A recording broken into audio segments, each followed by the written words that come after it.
সিঁদুর রাঙালে হয় না তো কেউ স্ত্রী। ছোটবেলায় মা বলতেন পতি পরমেশ্বর, স্বামীর গায়ে নাকি হাত তুলতে নেই।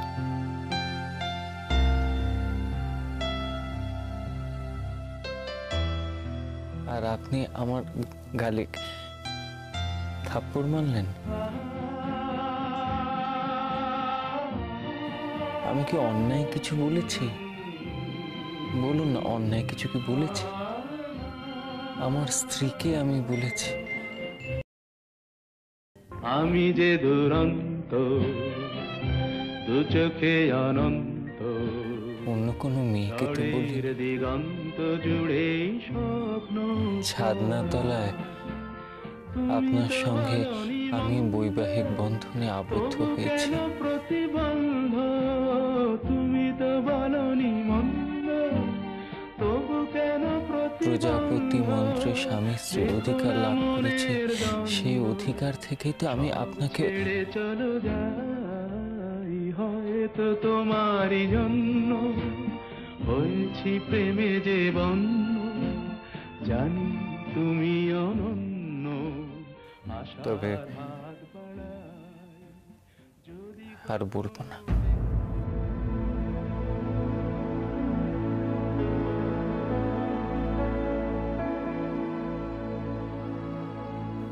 যতক্ষণ না আপনি আমাকে বলবেন যে আপনি আমাকে ভালোবাসেন, ততদিন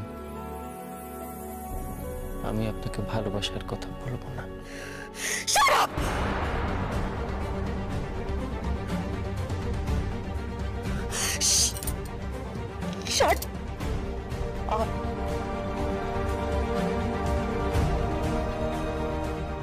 আপনার মতো একজন ইডিয়েটকে, একজন অপদার্থকে আলিয়া বলবে ভালোবাসি?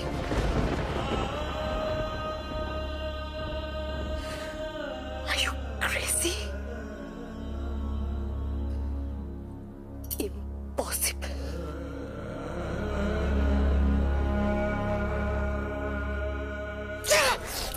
আলিয়া দেবী,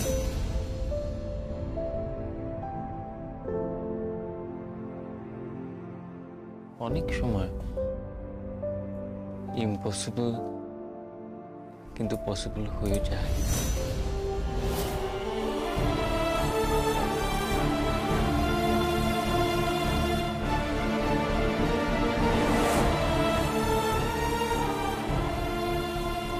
নিজেকে কখনো আয়নায় দেখেছেন mister cartoon?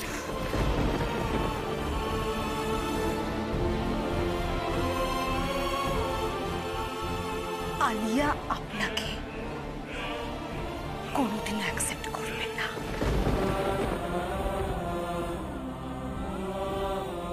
Do you understand? করবে না।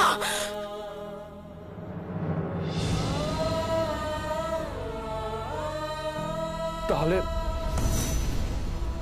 তার মানে তুই কি আমাদের সাথে হানিমুন যাবি না?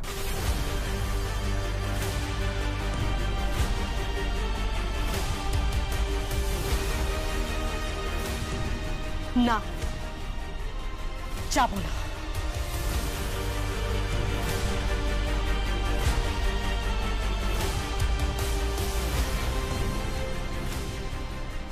এই লোকটার সঙ্গে হানিমুন যাওয়া জাস্ট নিতে পারবো না।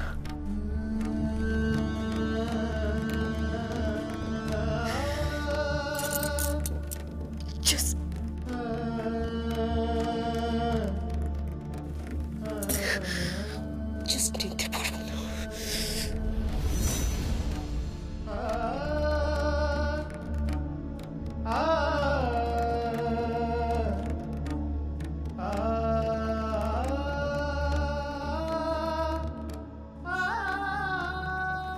কিছু মনে করো না, আসলে আমার মন।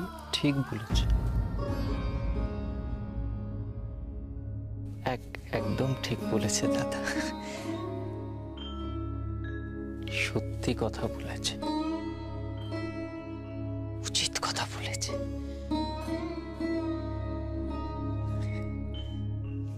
সত্যি তো আমার মতো একটা মানুষের সঙ্গে কি হানিমুনে যাওয়া যায়?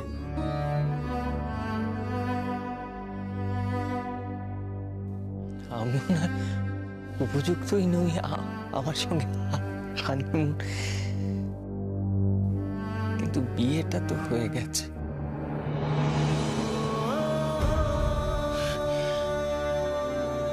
আসলে কি জানেন দাদা,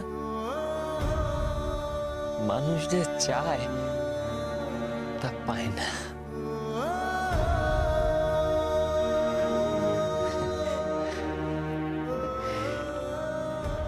আর যা পায় তা চায় না। মন যাকে চায় তাকে পায় না, স্বপ্ন আমার ভাঙা আয়না,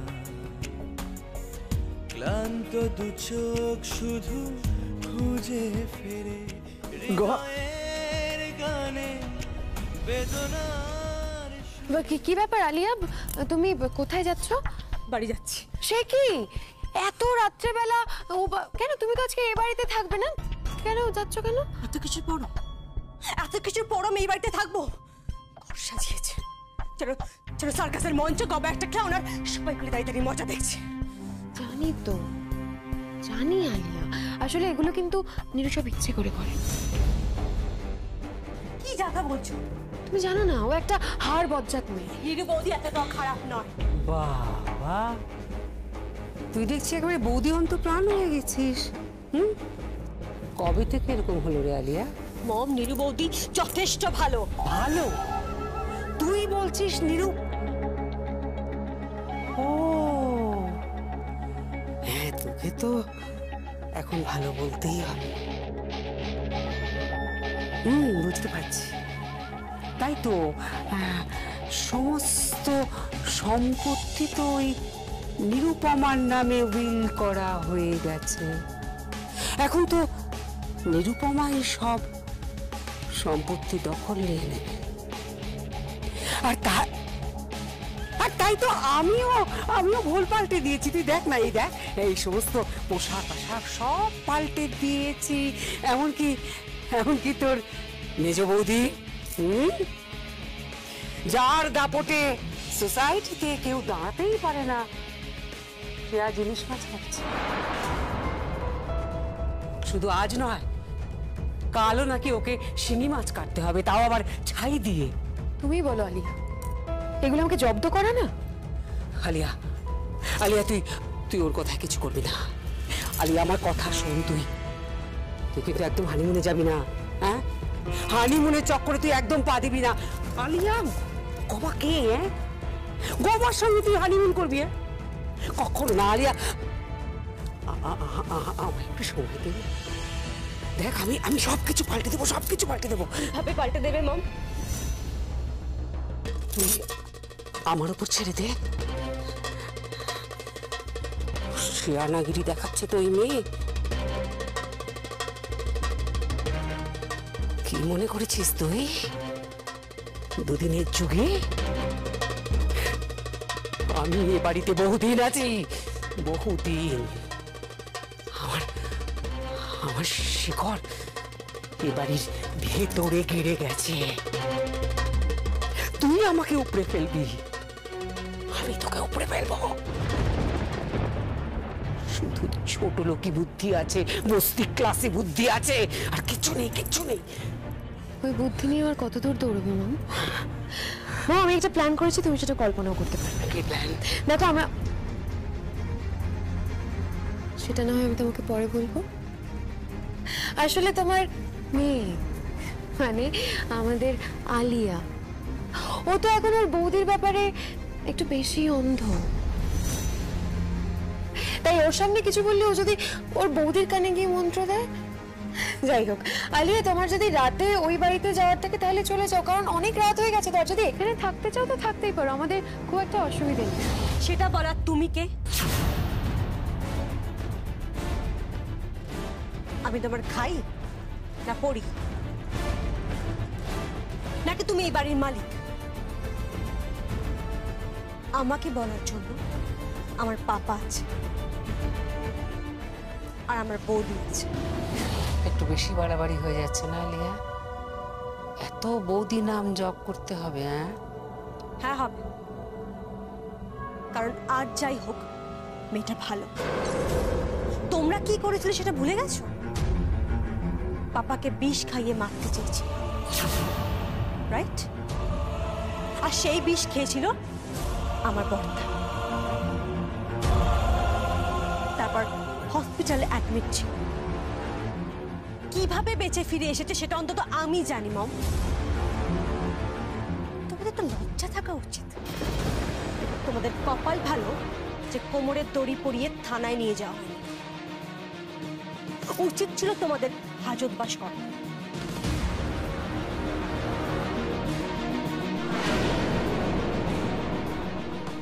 তোমরা নিজেরা এক একটা ক্রিমিনাল, ক্রিমিনাল এক একটা।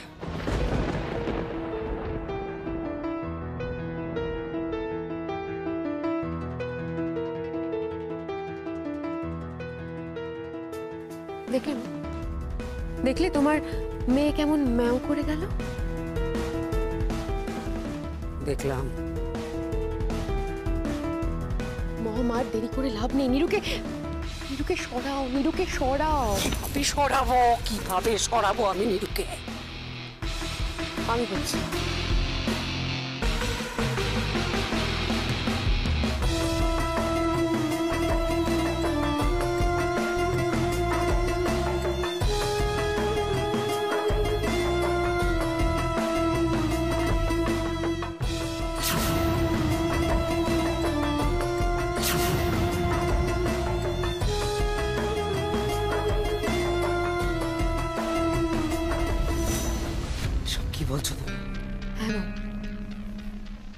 হ্যাঁ মাম, তুমি দেখো, এতে সাপও মরবে আর লাঠিও ভাঙবে। আমার খুব খারাপ লাগছে।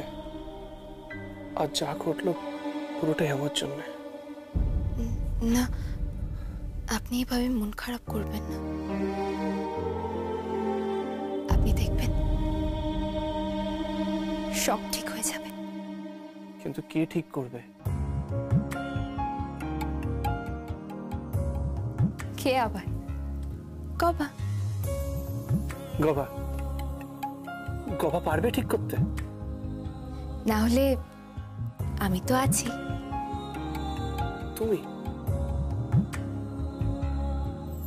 ভালোবাসা কি করে হওয়াতে হয় সেটা নিরু খুব ভালো করেই জানে।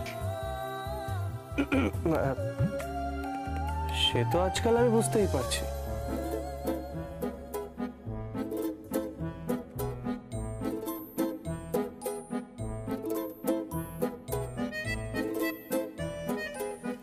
কি?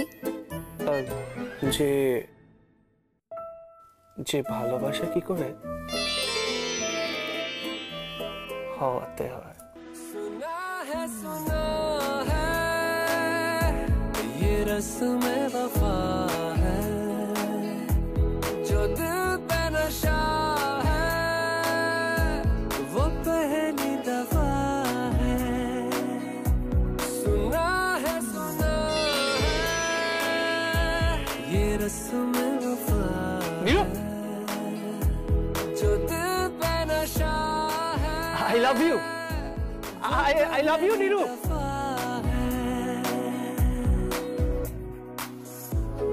I really love you.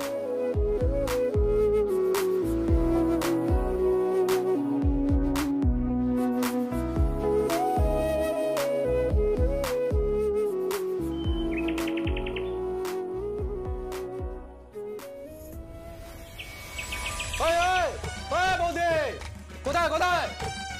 ওই বৌদি, ওই ওই কোথায়? ওই টাকা ছেড়ে দেখো, কিভাবে ডাকছো তুমি? মনে হচ্ছে রাস্তা ফুটো মস্তান। রকবাসের মতো ডাকছো কেন? কি হয়েছে? কত সাজিয়ে গুছিয়ে আমি ডাকতে পারবো না। তুমি ব্যাগটা ওইভাবে ফেলে দিলে? যাও গিয়ে ব্যাগটা তোলো। বিজু যাও গিয়ে ব্যাগটা তোলো। যাও গিয়ে ব্যাগটা তোলো।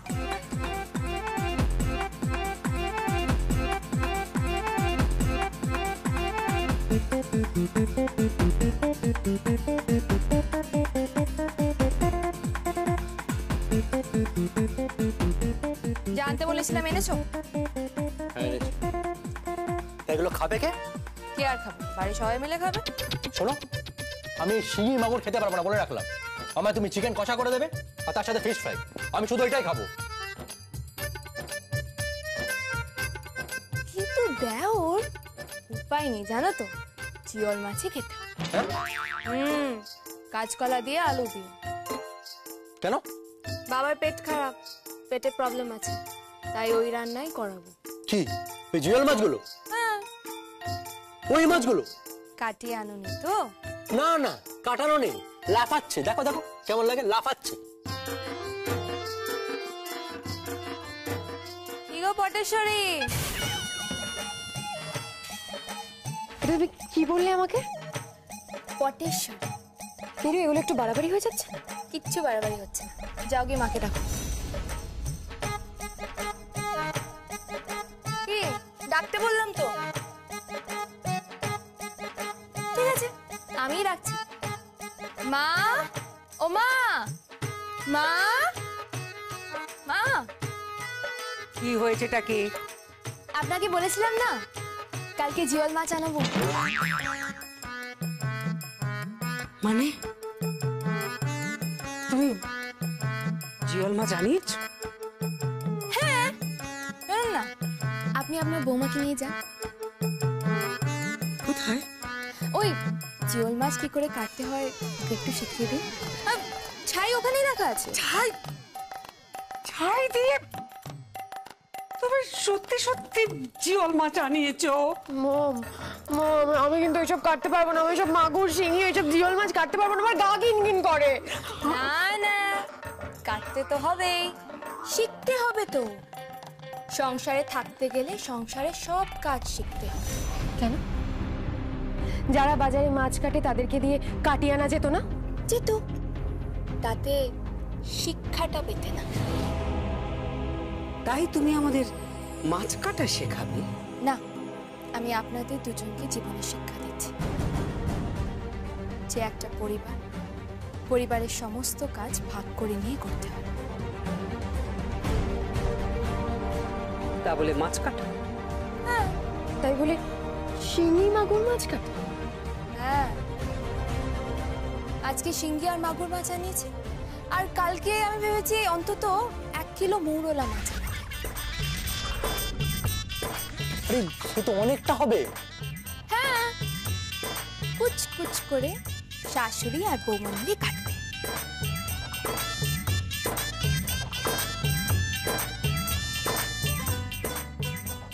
এই দেখো, তুমি তুমি কেটে দেখাতে পারবে?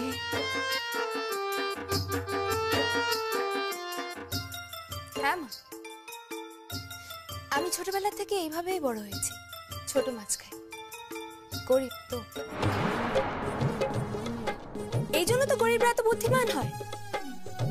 কেন? ছোট মাছ খায় তো। ছোট মাছ খাওয়া শরীরের পক্ষে ভালো, বুঝতে পারলেন? আর আপনারা ওইসব যে কি তৈলাক্ত মাছ খান, স্পাইসি, ঝোল ঝাল সব খান না, তাই জন্য তো আপনাদের সবসময় শরীর খারাপ থাকে। আর আমাদের দেখুন সবসময় ফিট। যাই হোক, যা বলেছি করে ফেল।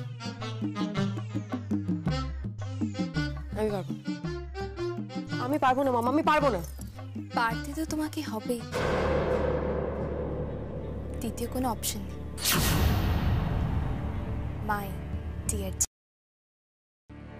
এই যে আমি বেরোচ্ছি। কোথায় যাচ্ছ বড় ঠাকুরপো? কাজে যাচ্ছি। কি কাজ? কি কাজ মানে? অফিসে যাচ্ছি। শোনো, তোমার অফিসের চেম্বার আমি বন্ধ করে দিয়েছি। কেন? অফিসের চেম্বারে বসে বন্ধুদেরকে ফোন করা, তাদেরকে অফিসে ডেকে আড্ডা মারা। তারপর শুনছিলাম তুমি নাকি অফিসে বসে একদিন ড্রিঙ্কও করেছো।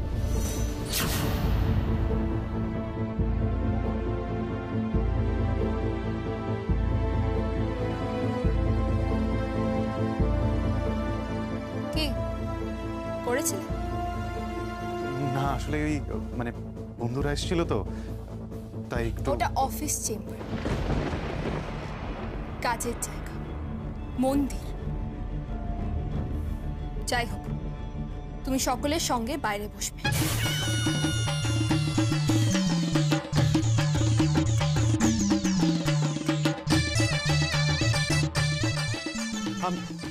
আমি সবার সঙ্গে বসবো? হ্যাঁ, ওই কেরানিগুলোর সঙ্গে, অফিসের সমস্ত স্টাফের সঙ্গে? হ্যাঁ। আমি পারবো না। বসতে তো তোমাকে হবেই। আমি যখন বলেছি সেটাই এই বাড়ির শেষ কথা।